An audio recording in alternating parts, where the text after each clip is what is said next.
तो भैया आप सभी को पहले दिल से राम राम। मैं मुकेश चंद्रगुण, नोएडा, भारत से। और आज एसी कंप्रेसर, कई बार हमारी गाड़ी का कूलिंग नहीं होता है सही से, तो चेक कराते हैं और एसी वाले जो रिपेयरिंग करने वाले वो कहते हैं कंप्रेसर ख़राब है। तो कंप्रेसर ख़राब है, बदलवा देते हैं, कंप्रेसर पुराना स्पेयर में रह जाता है। एसी कंप्रेसर बदलने का कौन कौन से लक्षण आने की वजह से एसी कंप्रेसर बदला जाता है, एसी कंप्रेसर के अंदर खराब क्या होती है यार, ये भी आज जानेंगे। एसी कंप्रेसर रिपेयर होता है कि नहीं, और एसी कंप्रेसर की जो रिपेयरिंग है, जो ट्यूनअप है, चाबी पाना से कुछ चेंज करने का अंदर इस कंप्रेसर का, वो कामयाब है कि नहीं है। पहले ये जान लेते हैं कि वो कंडीशन क्या होती है जब एसी कंप्रेसर बदलना पड़ता है। कई बार होता है खड़ी गाड़ी में कूलिंग नहीं आती है और चलती गाड़ी में कूलिंग आती है, तो कंप्रेसर डाउन का निशानी होता है। और सेम टू सेम यही कंडीशन होता है यदि कंडेंसर भी ख़राब हो जाए, जो आगे का कंडेंसर है वो भी ख़राब हो जाए, तभी भी खड़ी गाड़ी में कूलिंग नहीं आती है, चलती गाड़ी में आती है। तो कंप्रेसर और कंडेंसर दोनों को देखना पड़ता है। यदि कंडेंसर ज़्यादा डेड है तो कंडेंसर चेंज करके हो जाएगा, आपका कूलिंग आ जाएगा। लेकिन कंडेंसर लगता है कि बिल्कुल न्यू है, गैस प्रॉपर है, तभी भी खड़ी गाड़ी में कूलिंग नहीं कर रही है, तो आपका एसी कंप्रेसर ख़राब है। पहला कि खड़ी गाड़ी में कूलिंग ना हो, कंप्रेसर डाउन है। दूसरा, इस लाइन में काली खा जाए तो भी कंप्रेसर बदलना पड़ता है, काली खा जाए तो।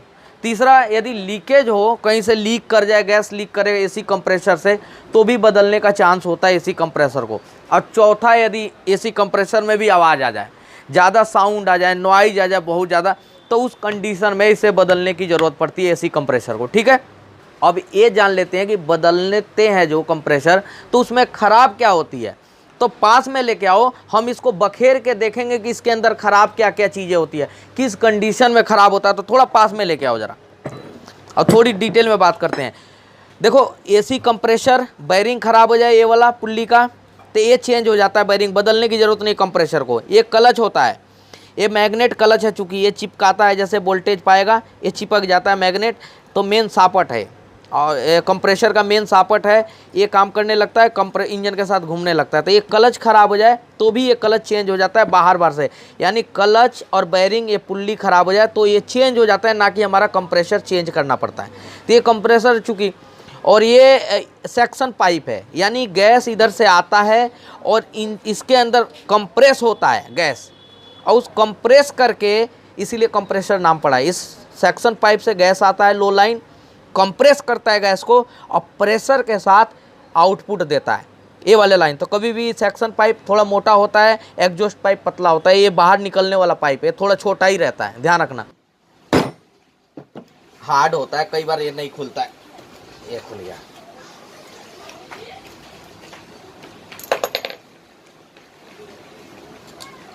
इसको रखते हैं साइड में। अरे क्या बात है भाई। एक क्लच होता है भाई, एक क्लच होता है, और एक खराब हो जाए तो भी, ये बहुत ज़्यादा स्क्रैचेज हो जाए तो भी ये क्लच खराब माना जाता है। तो ठीक है, ये हो गया। अब उसके बाद से ऐसे तो निकलेगा नहीं, ये लॉक है तो इसको बाहर निकालना पड़ेगा। क्लियर करते जाना भाई। ये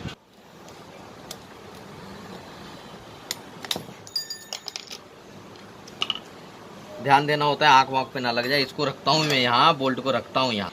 और ये जो है मेन क्लच का सिस्टम है, ये इससे कनेक्ट रहता है, यानी इंजन के अंदर का, ये पिस्टन का चलाता है कंप्रेसर का, और ये इस गरारी के साथ कनेक्ट रहता है। देखो, और ये अलग है, ये अलग है। तो ये चिपकेगा तो पूरा कंप्रेसर चलेगा। और इसको चलाता कौन, ऑपरेट कौन करता है, ये आपका स्विच, ये वायरिंग है चूँकि यहाँ, और इसमें 12 वोल्ट जब सप्लाई दी जाती है 12 वोल्ट की, तब ये क्लच काम करता है और पूरा घूमने लगता है इंजन के साथ में। लेकिन हम इसको, अरे क्या बात है, अरे शाबाश, बड़ी निकलता नहीं है हालांकि, लेकिन निकल गया। ये पता नहीं आज कैसे निकल रहा है इतना सारा। ये बैरिंग होता है, कभी भी कंप्रेसर का अब साउंड करे तो उसमें ध्यान देना होता है कि साउंड क्या कर रहा है, बैरिंग कर रहा है या अंदर कंप्रेसर। तो पहले बैरिंग करता हो तो ये बैरिंग चेंज हो जाते हैं आसानी से, देख रहे हैं ना। बैरिंग को इधर से चोट मारेंगे तो बैरिंग निकल जाएगा, बैरिंग चेंज हो जाता है यदि बैरिंग खराब हो तो। और क्लच, ये होता है मेन कॉइल, देख रहे हैं ना कॉइल, ये कॉइल होता है, और इसी कॉइल की वजह से, ये मैग्नेट की वजह से ये चिपकता है अंदर। ठीक है, तो ये इसको इस गरारी को चला देता है। यहाँ तक क्लियर हो गया। अब एक नीचे लॉक दिख रहा है मेरे को, तो लॉक निकालना पड़ेगा।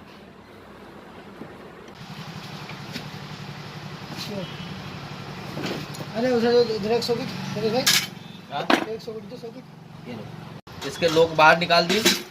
अब इसको, ये होता है कॉइल, ठीक है। अभी कॉइल एक अर्थ होता है और एक मेन आता है, तो दो से काम करता है कॉइल। तो मैं इसका कपलर कोशिश करता हूँ डिस्कनेक्ट करने की, बस एक कपलर से डिस्कनेक्ट कर दिया। यही होता है मेन कॉइल और ओरिजिनल कॉइल है भाई, पता नहीं सही भी हो सकता है कॉइल। तो इसको दोनों आइटम को मैं रखता हूँ इसमें, यानी आगे का सिस्टम कंप्रेसर के बाद से ये सिस्टम होता है आगे का, ठीक है। ज़्यादातर के केस में साउंड जो होती है बैरिंग की होती है, नहीं तो कॉइल खराब हो जाए तो आपका एसी ट्रिप मारने लगता है, बार बार छोड़ता है, पकड़ करता है। तीन सारी चीज़ों को ध्यान देना होता है। ये प्लेट में बहुत ज़्यादा स्क्रैचेज हो तभी भी ये एसी ट्रिप मारने लगता है, काम नहीं करता प्रॉपर। तो ये सारे आइटम हमने खोल दिए, ये कंप्रेसर से अलग है। अब मेन आ जाओ इस पर, 8 नंबर के सॉकेट से ये खुलेगा और इसको यहाँ लगा लेता हूँ ताकि ये खोलने में आसानी होगी। एक,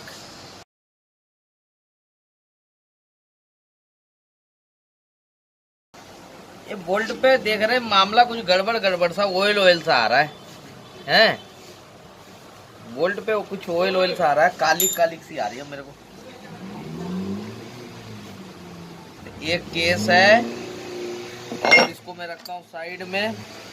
ये है भाई पैकिंग, भाई किधर से निकलेगा। ये केस की पैकिंग है और ये भी लोहे की पैकिंग है भाई, इसको भी खोलना जरूरी है।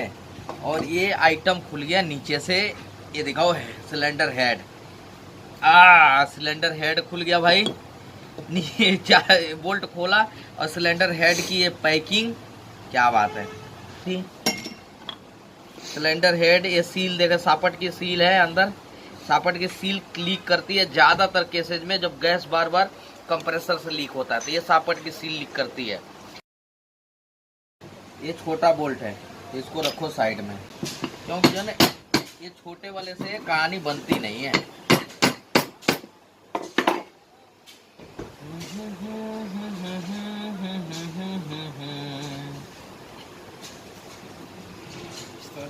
नमस्कार जी, क्या हाल चाल है। जरा इससे देखना।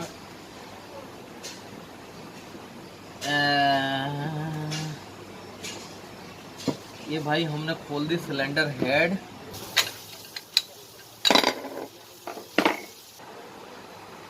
ये जो देख रहे हैं ये मेन सापट है, ठीक है। और ऐसे चलते हैं ये प्रेशर को प्रेशराइज करते हैं, कोई भी लो प्रेशर को हाई प्रेशर में बदलते हैं। अभी मैं इसको भी खोलूंगा, लेकिन ये गाड़ी आ गई है, मैं सर की गाड़ी पहले चेक कर लूँ, उसके बाद से मैं इसे बखेरता हूँ। जल्दी आज कोई नहीं है, दशहरा छुट्टी है। क्यों सर, कौन सी गाड़ी आपकी। अब इसको भी खोल के निकालते हैं, देखते हैं क्या क्या है इसके अंदर। तो पहले ये वाली प्लेट निकाल लें। आजा रे, आजा आजा आजा आजा। ये देखो, ये लो प्रेशर का स्लिप सिलेंडर है। ये लो प्रेशर का हमेशा बड़ा रहता है। अब हाई प्रेशर का स्लीप सिलेंडर इसके अंदर रह गया, तो इसको भी निकालते हैं।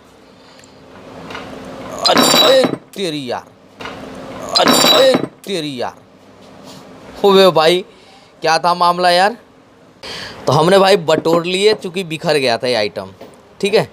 अब बटोर ली और ये गलासी बिखर गई थी। अब मैं ग्लव्स को निकालता हूँ इसलिए, क्योंकि बारीकी का काम है। ओवल प्लेट, ठीक है। और ये सारा जितने ओवल प्लेट है ना, ये बिखर गए थे। अभी ये वर्किंग कैसे करता है ये समझिए। ये आपका ये लाइन इनपुट का है, सेक्शन पाइप है, ये आउटपुट का है, प्रेशर पाइप है। पतला वाला पाइप आउटपुट, इनपुट पाइप मोटा वाला। अब यहाँ बारीकी से थोड़ा समझ लेते हैं ये वर्किंग क्या है। ये वाले पाइप में आया सेक्शन, आया किस में, इस वाले पाइप से इधर निकला। ये देखो उंगली दिख रही है ना, ठीक है ना। तो यानी ये सेक्शन पाइप से इधर निकला, यानी ये आउट में आया, आउटपुट में बार आया आउटपुट। गैस आउटपुट इसमें आ गया, खींचा इस वाल के थ्रू अंदर चला गया, और जब दबाया कंप्रेस किया तो इस वाल के थ्रू बाहर आ गया, इस वाल के थ्रू बाहर आ गया, यानी खींचा तो इससे गया और आया इस वाल के थ्रू, इसमें वाल लगा हुआ है देखो। सेक्शन किया, आउटपुट दिया, अब फिर जब सेक्शन करना होगा तो ये आउटपुट बंद हो जाएगा, ये सेक्शन कर लिया, ये वाल खुल जाएगा, ये बंद हो जाएगा। तो जब आउटपुट क्या हो गया, इसके अंदर आया, ठीक है, किसके अंदर आया, इसके अंदर, यानी अंदर इसके आया आउटपुट, जो कंप्रेशर होके गैस, अब कंप्रेशर होके गैस आया आउटपुट, तो कहाँ निकला, इधर निकला, यानी इधर कहाँ, इसमें गया, देख रहे हैं ना इसमें। तो इस सुराख में हमारा आउटपुट आया, ये वाला सुराख। ये वाले सुराख को देखते हैं कहाँ जा रहा है, ये वाला सुराख जा रहा है, ये देखो इसमें जा रहा है, ये वाले सेक्शन में, ठीक है। ये सेक्शन चूंकि बंद है, ये वाला सेक्शन का लाइन इधर है, ये वाला सेक्शन का लाइन इसमें है, ये देखो इसमें। तो आउटपुट कंप्रेस बन के कहाँ आया, इसमें आया, इस वाले लाइन में। तो अब इसको हटा देते हैं, साइड में करते हैं, अब इसको पकड़ते हैं। हमारा आउटपुट इस वाले लाइन में आ गया, तो ये वाला लाइन कहाँ मिलता है, आउटपुट कंप्रेशर का हाई लाइन पाइप में जाता है, देखो पतला वाला पाइप, यहाँ पास से दिखाओ ज़रा, ये देखो, ठीक है। तो आउटपुट इससे इसमें आया और इससे आउटपुट होकर बाहर चला गया। सेम कंडीशन प्रोसेस वही इधर है, इधर भी दिखाओ। आउटपुट यहाँ से अंदर से सेक्शन पाइप हुआ, बाहर वाले में आया, बाहर से फिर सेक्शन किया, अंदर गया, फिर उससे प्रेशराइज किया, तो इस वाले गोलाई में आया, गुंबद में। और ये वाल देखो, इसमें भी एक वाल लगा हुआ है, ऐसा नहीं, इसमें भी वाल है। तो इस वाले सेक्शन में आ गया, छोटे वाले सेक्शन में। छोटा वाला सेक्शन क्या है, ये देखो छोटे वाले में आ गया, फिर इसको आउटपुट दे दिया बाहर। तो आउटपुट दिया है किसको, इसको बाहर दिया है, देखो ये आउटपुट है। और ये आउटपुट कहाँ जा रहा है, ये देखो इसमें जा रहा है। और ये आउटपुट, ये वाली गुलाई कहाँ निकल रही है, ये एग्जॉस्ट वाले पाइप में निकल रही है। तो ये इसका वर्किंग है। ख़राब क्या होती हैं, ये देखो पिस्टन ख़राब हो जाते हैं, टैफनॉल कोटिंग होती है एक, टैफनॉल कोटिंग। और पास में लेके आओ, पब्लिक को कोई भी कन्फ्यूजन नहीं होना चाहिए, जितने सब्सक्राइबर व्यूअर हैं। ये जो देख रहे हैं ना टैफनॉल कोटिंग, ये टैफनॉल कोटिंग ख़राब हो जाती है, यही कंप्रेशर को रोकता है टैफनॉल कोटिंग। और जब ख़राब हो जाएंगी तो ये स्क्रैचेज पड़ जाएंगे, सीज हो जाती हैं, देख सकते हैं आप। और जब सीज हो जाएंगी तो इसके अंदर से कंप्रेशर, जो प्रेशर बनाना चाहिए वो प्रेशर ही नहीं बना पाएगा, जिसकी वजह से गाड़ी कूलिंग ही नहीं करेगी खड़ी गाड़ी में। और जब हम रेस देंगे, भगाएंगे, तो बहुत ज़्यादा तर करके यूज होगा, ये बहुत स्पीड से चलेगा, तो थोड़ा बहुत कूलिंग कर भी देता है। तो यानी ये ख़राब हो जाए, एसी कंप्रेशर के अंदर यही ख़राब होता है ज़्यादातर करके, तो बदला जाता है, पिस्टन ख़राब हो जाते हैं, सीज हो जाते हैं पिस्टन।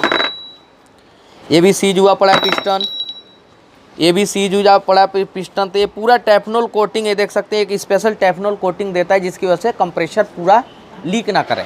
जैसा सिलेंडर का पिस्टन रिंग कट जाता है तो धुआं देने लगती है, पिकअप नहीं आता है, वैसे इसमें इसका भी पिकअप नहीं आता है, कूलिंग नहीं आ पाती है।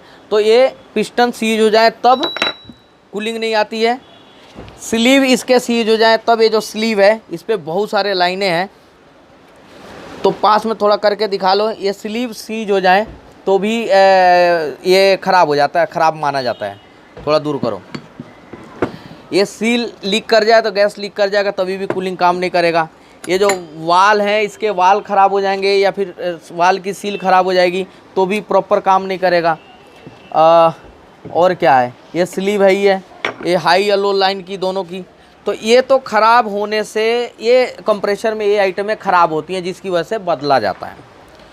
रिपेयरिंग चलेगा कि नहीं, रिपेयरिंग सक्सेस है कि नहीं, तो रिपेयरिंग में क्या चल सकता है क्या नहीं चल सकता है ये समझ लीजिए।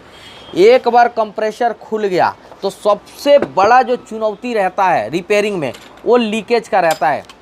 ये देखो पैकिंग है ना, ये पैकिंग, ये वाला पैकिंग, ये वाली देख रहे हैं कितनी पैकिंग है इसके अंदर। ये देखो सारी पैकिंग है, देख रहे हैं ना ये पैकिंग। ये लीकेज ही नहीं रुक पाता है रिपेयरिंग में। सबसे माइनस पॉइंट यही है कि रिपेयरिंग तो कर देते हैं लोग बाग, और रिपेयरिंग में क्या चलेगा क्या नहीं चलेगा वो भी बात करूँगा। तो ये काम नहीं करते हैं, बिल्कुल कामयाब नहीं होते हैं। रिपेयरिंग में क्या चल जाएगा क्या नहीं चलेगा वो समझ लीजिए। सबसे पहले यदि ये सील ख़राब हो जाए या फिर ये बेयरिंग टूट जाए, क्या बोलते हैं, कहाँ गया इसकी अंदर की ये जो नीडल बेयरिंग है, नीडल बेयरिंग अंदर में है, ये बेयरिंग टूट जाए तब चेंज कर देते हैं कई लोग बेयरिंगों को, लेकिन जब खोलते हैं तो ये सील ही नहीं कर पाते हैं प्रॉपर तरीके से, और जिसकी वजह से रिपेयरिंग नहीं चलता है। पिस्टन सीज हो जाए तो रिपेयरिंग नहीं करते हैं, चेंज करते हैं। पिस्टन सीज हो जाए तो चेंज करते हैं उस कंडीशन में, क्योंकि ये रिपेयरिंग नहीं हो पाता है। क्या रिपेयरिंग करेंगे इसमें। लेकिन सील ख़राब हो जाए, बैरिंग आपका नीडल बैरिंग ख़राब हो जाए, टूट जाए, ये वाले 2 बैरिंग है केम का, दिखाता हूँ। ये देखो 2 बैरिंग, ये बैरिंग है नीडल बैरिंग, ये टूट जाए, ये सीज हो जाए तो इसको रिप्लेस कर देते हैं बस।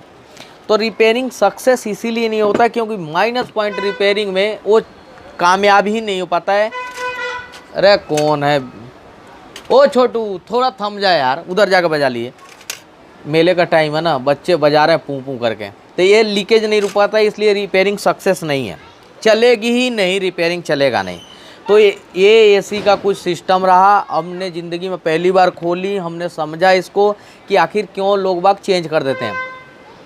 कभी भी कंप्रेशर ऐसे डाउन हो जाए, पिस्टन सीज हो जाए तो कभी भी रिपेयरिंग मत करवाइएगा, आपका पैसा वर्थ जाएगा। अब रिपेयरिंग नहीं कराएं तो 2 ऑप्शन बताइए चेंज का, तो चेंज हम नहीं लगवाना चाहते 15,000 का, तो क्या करें? तो आप सेकेंड हैंड मार्केट से ले आके भी लगवा सकते हैं। और सेकेंड हैंड में देखना पड़ता है कि इसकी लाइनों में कालिख तो नहीं है, कालापन तो नहीं है। यदि लाइनों में कालापन है तो किसी काम का नहीं, हो डेड है। लेकिन कालापन नहीं है, कालापन नहीं है तो फिर आप दूसरा डाल सकते हैं। नहीं तो ये ख़राब हो गया कंप्रेसर एक बार, तो मैं आपसे कहूँगा कि एक बार पैसे लगाओ, इसे चेंज कर दो। कंप्रेसर चेंज करना कलाकारी नहीं है, कंप्रेसर चेंज कर दिए दोबारा डेड हो सकता है। कंप्रेसर के साथ कुछ पॉइंटें हैं जो ध्यान रखना पड़ता है, नहीं तो आपका कंप्रेसर डेड हो सकता है दोबारा से चेंज कराने के बाद। वो क्या है, कंप्रेसर ख़राब हो गया, चेंज कर दिए, इसके साथ में जो ड्रायर बोतल है वो बोतल चेंज होगा। कंडेंसर क्लीन कर सकते हैं, कंडेंसर को क्लीन होगा। कूलिंग कॉयल वो क्लीन होगी या फिर चेंज होगी डेड हुआ तो। पूरी एसी की low line, high line, expansion wall, ये सारे चीज़ क्लीन होंगे अच्छे से और बहुत बढ़िया क्लीन होंगे, तभी ये कंप्रेसर कामयाब होगा, वरना कंप्रेसर कामयाब बिल्कुल भी नहीं होगा। कंप्रेसर फेल होने के चांसेज होंगे। यही रहा एसी का कंप्रेसर, कभी भी ख़राब हो जाए उसको चेंज करो, पूरी लाइन को क्लीन करो, ठीक है। यदि आपको लगती है कि कुछ जानकारी इसमें सही है तो वीडियो को लाइक करके औरों को बता सकते हैं, शेयर करके, चाहे आपके यार दोस्त लंगोटिया यार होगा भतेरे, शेयर करके औरों को बता सकते हैं। यदि आपको लगता है कि जानकारी सही नहीं है तो डिसलाइक मार के यही वीडियो को ख़त्म कर सकते हैं, ठीक है। मिलते हैं नेक्स्ट वीडियो में, तब तक के लिए आपका बहुत बहुत धन्यवाद। और दशहरे का टाइम है तो आप इंजॉय कीजिए मेले का। रावण जैसे रावण को ख़त्म किया जा रहा है, यानी बुराई पे अच्छाई की जीत हो रही है, इसलिए अपने बुराइयों पे अच्छाई की जीत लाइए। अपने अंदर से एक एक करके बुराई को हर साल को डैमेज कीजिए, ख़त्म कीजिए, ठीक है। तो मिलते हैं नेक्स्ट वीडियो में नए टॉपिक के साथ, तब तक के लिए आप खुश रहिए, स्वस्थ रहिए, सावधान रहिए।